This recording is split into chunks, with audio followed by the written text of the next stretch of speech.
সুধী দর্শক শ্রোতা, আসসালামু আলাইকুম। লাইফের পক্ষ থেকে অনেক অনেক প্রীতি এবং শুভেচ্ছা জানবেন। আশা করি ভালো আছেন। নিম্ন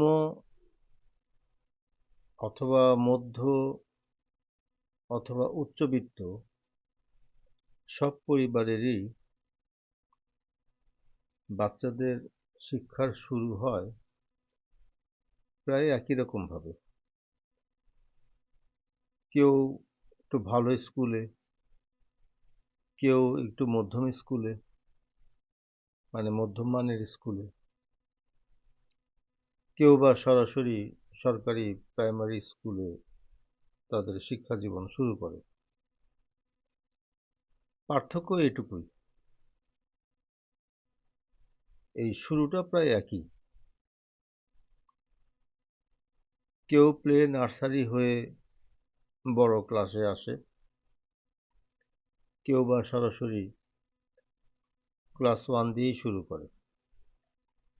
সেটা যাই হোক, শিক্ষার প্রারম্ভ ক্লাস 1-এই হয়। আমি বাংলা মিডিয়ামের কথা বলছি। তো এই পড়া শুরু করার পর একটা দীর্ঘ সময় পড়তে হয়। এই দীর্ঘ পথে যারা ঝরে পড়ে তারা তো ঝরে পড়েই, কিন্তু যারা টিকে থাকে এবং মাস্টার্স পর্যন্ত আসে তাদের অধিকাংশের মাঝে এত হতাশা কেন? হতাশার সবচেয়ে বড় কারণ যদি চাকরি বা কোনো কাজ না পাওয়া হয়, সেটা ভিন্ন কথা। কারণ কোনো চাকরি বা কাজ না পাওয়া এটা পরে ঘটে, এর আগেই কিছু ত্রুটি হয়ে যায়। যেমন বাচ্চাদের সবাইকে একটা ছকে বাঁধা রুটিন অনুযায়ী স্কুল কলেজে আনা নেওয়া করা হয়।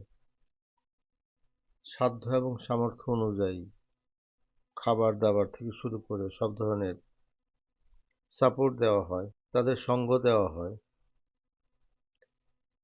সবসময় চোখে চোখে রাখার চেষ্টা করা হয়। কিন্তু জীবন সম্বন্ধে কোনো ধারণা দেওয়া হয় না।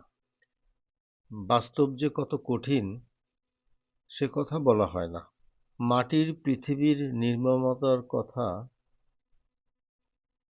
মাটির পৃথিবীর নির্মমতার শিক্ষা তাদেরকে দেওয়া হয় না। মনে করা হয় এরা ছোট মানুষ, এখনই এদেরকে এসব বলে কি লাভ, এরা কি বা বুঝবে। আমার ব্যক্তিগত অভিমত হলো এখানেই ভুলটা ঘটে যায়। পৃথিবীর নির্মমতার কথা এই ছোটবেলা থেকেই বাচ্চাদের শেখানো উচিত। তা না হলে বাচ্চারা ভাবে যে এখন যেমন ভাবে দিন যাচ্ছে, বাবা মায়ের ছায়ায় থেকেই বাকি জীবনটুকু সুখে শান্তিতে কেটে যাবে। আজ যারা আমাকে শুনছেন তাদের যদি এমন ছেলে মেয়ে থাকে, তাহলে ছেলে মেয়েদেরকে উপরের 3টি বিষয়ে ভালো করে বলবেন, একটু বোঝাবেন। আমি আবারও বলছি, জীবন সম্বন্ধে ধারণা দিবেন, বাস্তবতার কাঠিন্যের সাথে পরিচয় করাবেন।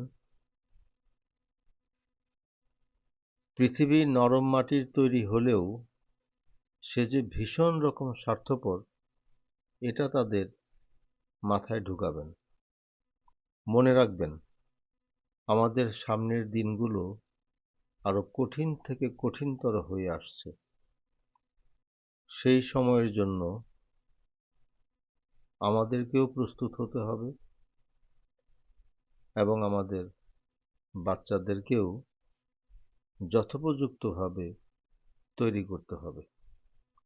আজ এ পর্যন্তই। সবাই ভালো থাকবেন। আসসালামু আলাইকুম।